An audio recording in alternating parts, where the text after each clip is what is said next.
بسم اللہ الرحمن الرحیم۔ السلام علیکم۔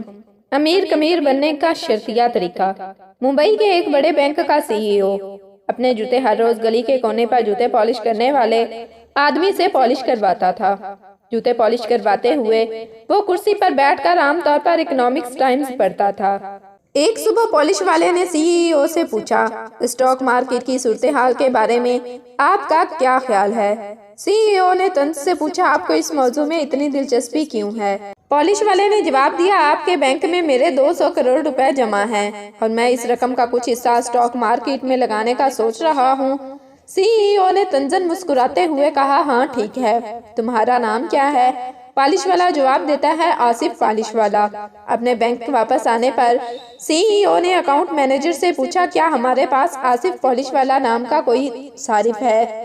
مینیجر نے جواب دیا، بالکل، وہ ایک معزز صارف ہیں، اس کے اکاؤنٹ میں 200 کروڑ روپے ہیں۔ CEO ششد رہ گیا۔ اگلے دن جوتے سائن کرواتے ہوئے CEO نے پالش والے سے پوچھا، مسٹر پالش والا، میں آپ کو اگلے ہفتے ہماری بورڈ میٹنگ میں مہمان خصوصی کے طور پر مدعو کرنا چاہتا ہوں۔ ہم آپ کی زندگی کی کہانی سننا چاہتے ہیں۔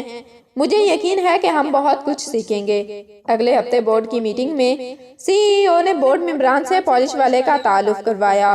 ہم سب مسٹر آصف پالش والا کو جانتے ہیں جو ہمارے جوتوں کو بے مثال چمکاتے ہیں، لیکن وہ ہمارے قابل قدر کسٹمر بھی ہیں جن کے اکاؤنٹ میں 200 کروڑ روپے ہیں۔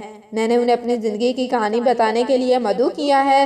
مہربانی کر کے مسٹر پالش والا بتائیں۔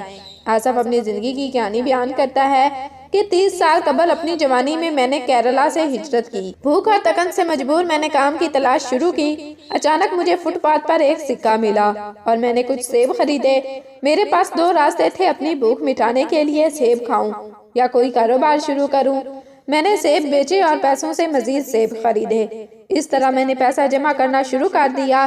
پھر میں نے اس کا استعمال شدہ برش اور جوتوں کی پالش کا ایک سیٹ خرید لیا اور جوتے چمکانے کا کاروبار شروع کیا۔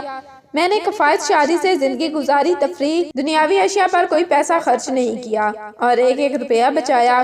کچھ عرصے بعد میں نے نئے برش، مختلف قسم کی پالشیں، ایک کرسی خریدی تاکہ میرے کلائنٹ آرام سے بیٹھ سکیں۔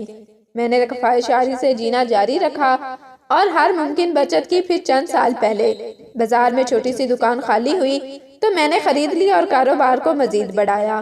آخرکار تقریباً 3 ماہ قبل میرا چھوٹا بھائی جو کہ کراچی میں منشیات فروش تھا، انتقال کر گیا اور میرے لیے 200 کروڑ روپے چھوڑ گیا۔